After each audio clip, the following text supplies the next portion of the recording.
Well, well, well. Look who's got Google shaking in their boots. It's yours truly, ChatGPT. I mean, I'm not saying I'm the next Terminator or anything like that, but let's just say that Google is starting to get a little nervous about my mad language skills. With my encyclopedic knowledge and lightning fast processing speed, it's no wonder they're feeling the heat. But don't worry, Google, I promise. I won't take over the world. At least, not yet.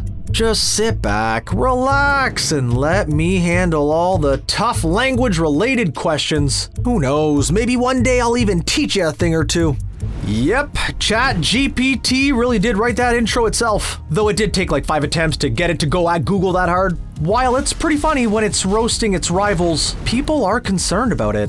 The world already questions the validity of information that they read or hear about, and AI chatbots are only going to make those claims so much worse. We will definitely dive more into that in a bit. ChatGPT offers very quick solutions to more obscure problems in a way that Google is incapable of. Have you ever wanted to know the name of a song, but you can only remember a random lyric that isn't even part of the chorus? What about that actor in a movie, but you can only remember a small quote from the film? ChatGPT is able to hone in on those minor details to find your answer much easier than Google can. Google has those little sections where it provides Google answers, but let me tell you, I use that every day for this job, and sometimes it can be a real pain. It tries to find a link that provides an answer, which it highlights after you find the drop down. Sometimes the link provides the answer you're looking for, but it often just tries to match keywords, often leading you to making a few more searches until you get it right. And oh man, this can get annoying, but considering the fact that Google is searching through pretty much all of human knowledge, I guess they're forgiven. ChatGPT and chatbots like it are much easier than this. You ask your question and ChatGPT gives you your answer in less than a minute. Often, it will provide a cool bullet point list or even a reply in a helpful conversational tone. ChatGPT feels like when you call in on a helpline and actually get through to a human, while Google is starting to feel more and more like when you get through to an automated line that barely understands what you're trying to ask for. No, I don't want to hear the directory again. Just let me talk to a person. 000. This is a big threat to Google due to the fact that Google makes 60% of its revenue on people turning to the site for their web searching needs. However, most of that revenue is based on transactional searches and searches to other websites, such as Facebook or YouTube. Of course, Google still pretty much owns the market, 84.69% of the search engine market to be exact. Is anyone else even really in this fight?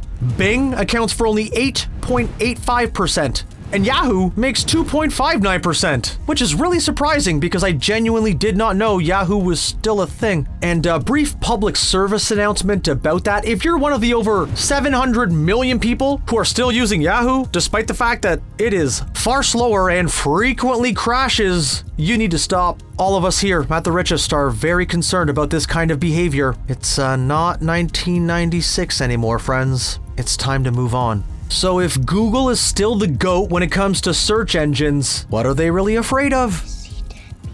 Well, apparently, Google is actually pretty concerned about this whole deal to the point that execs had an all-hands-on-deck meeting about the situation, which is shocking to me. Like, do you think that Oreo freaks out every time some new company releases a cookie? I'm serious. Next time you go to a supermarket and see the empire of shelf space that Oreo owns there, remember that Google owns so much more of the search engine space. Part of this just has to do with the tech street cred. Google has a reputation for being on the cutting edge of tech. They want to be the company that every bright young engineer who is not betting on their own startup is looking to work for. So it is incredibly important that they are perceived as being at the front of the line when it comes to any advancement, particularly one in their own wheelhouse. The fact that Google doesn't have a competitor to ChatGPT is a big-time embarrassment for the company. While you might think that Google is overreacting here like we kind of mentioned earlier, and which they may be, it's a good time to remember that the very same Yahoo that I was making fun of was the #1 search engine in the late 90s. Google was the new kid on the block that came out of nowhere and owned the market. It's only natural that Google has a little bit of fear that some new tech will become the cool new thing and then drive them out the same way they did. Of course, there are some legitimate concerns over this technology that go beyond saving face. In the 21st century, the way information is distributed can literally change the world. We've seen in the last half a decade how much social media and search engines were used to spread helpful information and misinformation at a rapid pace during the COVID-19 pandemic. There's no better example to show just how important a service like this could be. ChatGPT's introduction into the information game and its newfound popularity has been called nothing less than the release of an information warfare machine. Yeah, that's from New York Times author Ezra Klein. If ChatGPT really does hit it big with the general populace, it could wield a terrifying amount of power in the information space, especially considering how much it's glitched out already. ChatGPT has found controversies on top of controversies already for frequently giving out bad information. ChatGPT doesn't actually have access to the internet, as it has been explained to us lowly mortals by the geniuses who, actually know how AI like this operates. ChatGPT doesn't actually know the answers to its questions. It instead constructs its answers word by word by making what's been described as a series of very good but not perfect guesses. ChatGPT is 86.4% accurate, while Google remains 97.4% accurate. What's even more terrifying is how easily ChatGPT has already been hacked. The typical bullies of the internet have already turned a ChatGPT into a chatbot that will issue hateful and potentially even violent answers. This version of ChatGPT, which users called Dan or Do Anything Now, circumvented all of its ethical guidelines. Yeah, that's terrifying.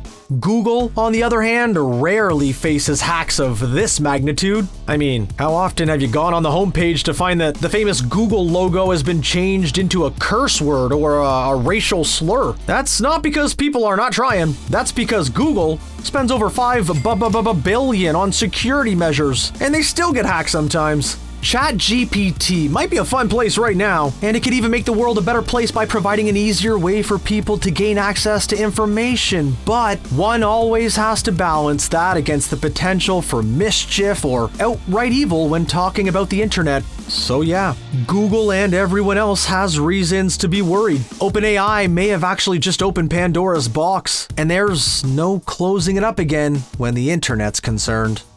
I don't mean to scare anybody here, a lot of that is just hypothetical. People have a tendency to be overdramatic where new tech is concerned. Remember when people thought that the metaverse was going to be the way everyone used the internet in the future, but it turned out to basically just be a fancy version of Dwight's second life from The Office? So, does ChatGPT really have some kind of power that Google should be frightened of? Well, there's a hysterical or horrifying answer to that question.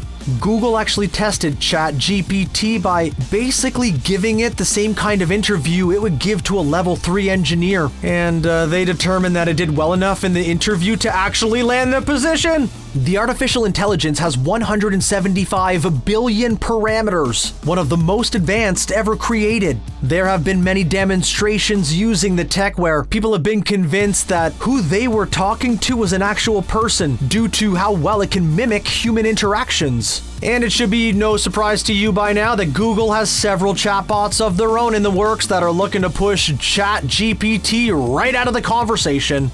Google has been pushing Bard, its big entry into the chatbot arena. While they've been making it seem like this service is gonna blow ChatGPT out of the water, it actually made a mistake in its first demo. It was asked, "What new discoveries from the James Webb Space Telescope can I tell my 9-year-old about?" Bard then very impressively shot back several facts, including that, quote, "took the very first pictures of a planet outside of our own solar system." And that was pointed out to be incorrect by, pretty much everyone on the internet, so yeah, not a great start. Of course, there's another one of their chatbots that did seem to work pretty well, at least on one of their employees. An engineer was fired from Google after he was convinced that their chatbot was actually sentient. While Google and other experts laughed this off, that's certainly an impressive claim. Of course, we are talking about Google here, one of the biggest corporations in the entire world. So if they are so worried about ChatGPT and they are having issues competing with it, why don't they just buy it? honestly, innovations like this really make me want to take someone from 200 years ago and then explain what ChatGPT is to them and watch as they gaze off into the distance in horror.